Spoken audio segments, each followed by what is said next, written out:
Hello everyone, my name is Vijayshri and welcome to the tutorial of switchgear and protection. Previous tutorial में हमने देखा था external faults के बारे में, external faults in the power transformer, वो हमने स्टडी कर लिया था. ओके, तो आज के ट्यूटोरियल में हम देखने वाले हैं internal faults in the power transformer. तो सबसे पहले हम देखेंगे अर्थ फॉल्ट्स. ओके, अर्थ फॉल्ट्स जो आते हैं हमारे पावर ट्रांसफार्मर में वो देखेंगे.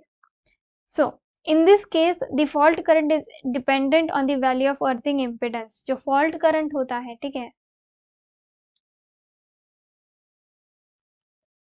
उसकी वैल्यू जो होती है डिपेंड होती है ऑन दी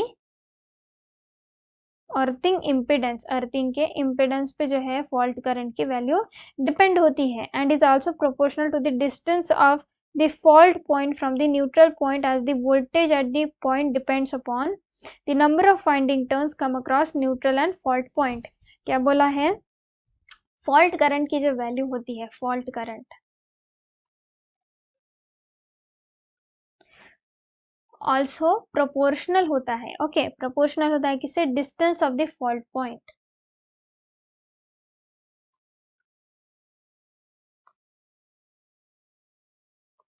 फॉल्ट पॉइंट से जो है प्रोपोर्शनल होता है. ओके, और from the neutral, from neutral, fault point से न्यूट्रल का जो डिस्टेंस होता है उसके साथ ये प्रोपोर्शनल होता है. और जो वोल्टेज होता है वो डिपेंड होता है number of winding turns. Okay, number of winding turns पे के come across neutral and fault point, come across neutral and fault point. Okay, उसके बाद हम देखेंगे, ये तो हो गया हमारा अर्थ फॉल्ट. उसके बाद हम देखेंगे earth faults in star connected. Earth faults in star connected winding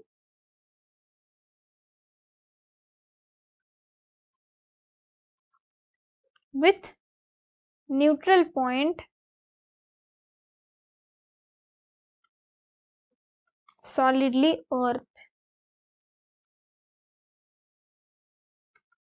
okay,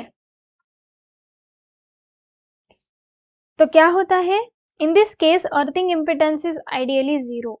earthing impedance यानी कि जेड अर्थ, ये आइडियली कितना होता है? Zero. Okay, zero ideally, ideally इसकी वैल्यू अर्थिंग इम्पिडेंस की जीरो होती है. तो fault current is dependent upon the leakage reactance of the portion of winding come across faulty point and neutral point of the transformer. क्या बोला गया है? जो फॉल्ट करंट होता है डिपेंड होता है on the leakage reactance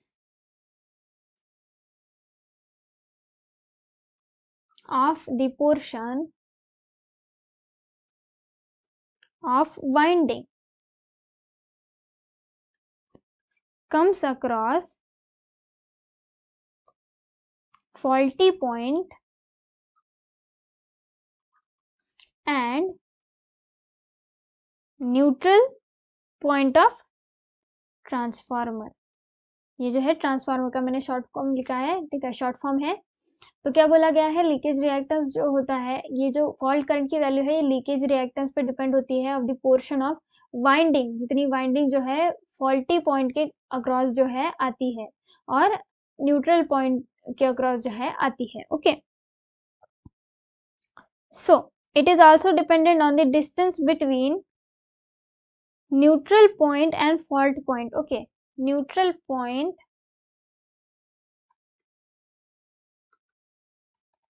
and fault point के बीच का ये जो डिस्टेंस है इस पे भी फॉल्ट करंट की वैल्यू जो है डिपेंड करती है. ओके, तो ये तो हो गया हमारा B, that is earth fault in star connected winding with neutral point solidly earth. Okay, मैंने यहाँ पे ब्लैक पेन से लिखा है, मुझे याद नहीं रहा, मैंने इसलिए ब्लू पेन से लिखा है. Okay, so don't get confuse. उसके बाद हम देखेंगे सी, दैट इज ब्लैक की पेन से लिखती हूँ, C, that is phase to phase faults. Okay,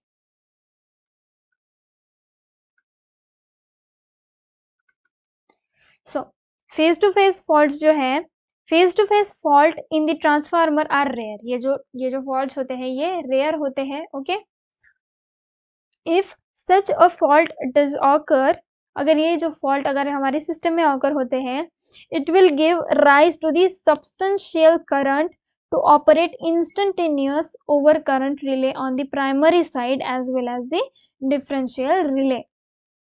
तो अगर इस तरीके के जो है फॉल्ट ऑकर होते हैं, तो ये जो फॉल्ट है ये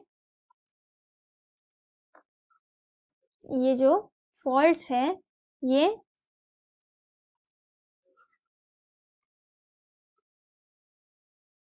ये क्या करते हैं, सब्सटेंशियल करंट को जो है बढ़ाने का काम करते हैं. ओके, सब्सटेंशियल करंट को जो है बढ़ाने का काम करते हैं to operate instantaneous over current relay. तो इससे क्या होता है कि ओवर करंट रिले जो है हमारा वो बहुत ही इंस्टेंटेनियसली ऑपरेट होता है. ओके, इंस्टेंटेनियसली ऑपरेट होता है. और क्या होता है, और साथ साथ ये जो है इंस्टेंटेनियसली ऑपरेट होता है over current relay on the primary side. कौन सी साइड में, प्राइमरी साइड में. ओके, और साथ ही साथ differential relay, and differential relay को भी जो है ये ऑपरेट कराता है ये fault, phase to phase fault. इसकी वजह से जो है सब्सटेंशियल करंट राइज हो जाते हैं और हमारा ओवर करंट और डिफरेंशियल रिले जो है ट्रिप हो जाता है. उसके बाद और D is interturn faults. Okay,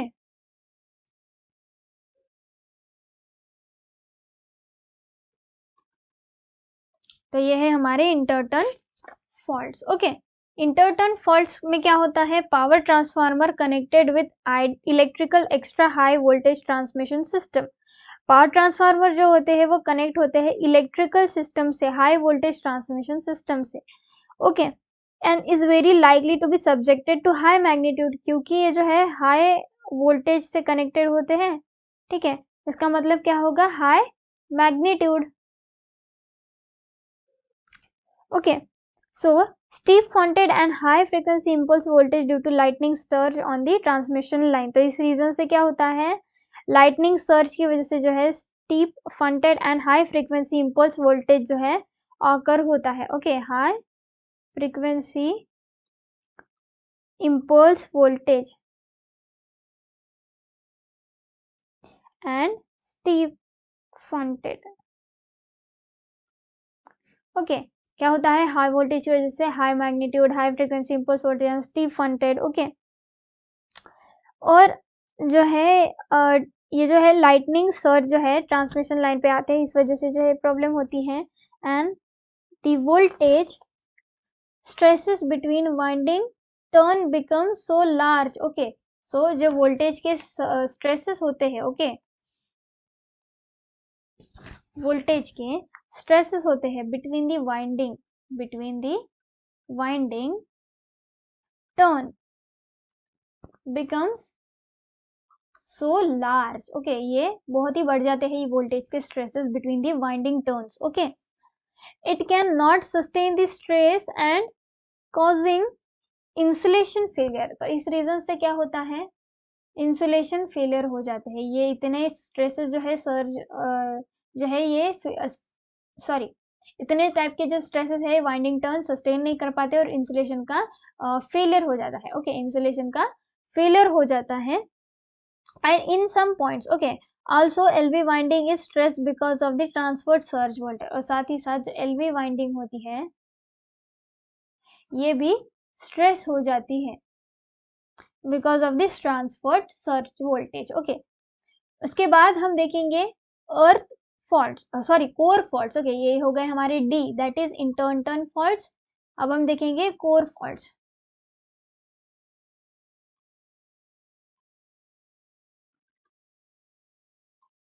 So what are our core faults? Okay, in any operation of the core lamination is damaged. क्या होता है, कोर का लैमिनेशन अगर सपोज डैमेज हो जाए, ओके, और lamination of the core is bridge by any conducting material that causes sufficient eddy current to flow, या फिर लैमिनेशन जो होता है कोर का, ठीक है, इस तरीके से जो ब्रिज होता है बाय द कंडक्टिंग मटेरियल, जिससे क्या होता है सफिशिएंट एडी करंट फ्लो हो जाए, okay. So hence this part of the core becomes overheated, तो इस रीजन से क्या होता है, part of the core gets heated, okay, overheated, क्या होता है ओवरहीटेड हो जाता है। Sometimes insulation of bolts fails which also permit sufficient eddy current, क्या होता है इंसुलेशन जो होता है बोल्ट्स का फेल हो जाता है, ओके, इस रीजन से भी जो है एडी करंट जो है फ्लो होने लगते हैं, ओके, थ्रू दी, तो किससे किसके थ्रू फ्लो होते हैं ये बोल्ट के थ्रू, और क्या होता है ओवरहीटिंग हो जाती है, ओके, उसके बाद क्या होती है overheating. This insulation failure in lamination and core bolts causes severe local heating, तो इस सीवियर लोकल हीटिंग की वजह से क्या होता है एडिशनल कोर लॉसेस कॉज हो जाते हैं, it causes additional core losses, core के भी लॉसेस बढ़ जाते हैं, okay, but can not create any noticeable change in input, but इससे क्या होता है इनपुट में कोई भी जो है नोटिसेबल चेंज नहीं आता, ओके, इनपुट चेंज नहीं होता, and output current in the transformer, और साथ ही साथ जो आउटपुट का करंट होता है उसमें भी कोई चेंज नहीं होता, आउटपुट करंट भी चेंज नहीं होता। Hence this faults can not be detected by normal electrical protection scheme, तो जो नॉर्मल प्रोटेक्शन स्कीम होती है हमारी, ओके, ये इसको डिटेक्ट नहीं कर पाती, ठीक है, इसी रीजन से जो है कोई नोटिसेबल चेंज ही नहीं मिलता हमें इनपुट में या फिर आउटपुट करंट में, तो इसी रीजन से जो है ये जो नॉर्मल प्रोटेक्शन स्कीम होती है हमारी, ये इसको डिटेक्ट नहीं कर पाती इन कोर फॉल्ट्स को, ओके, तो ये हो गए हमारे internal faults in the power transformer, okay, इसके बाद का जो टॉपिक है that is our differential protection in transformer, okay, तो वो देखेंगे हम नेक्स्ट ट्यूटोरियल में।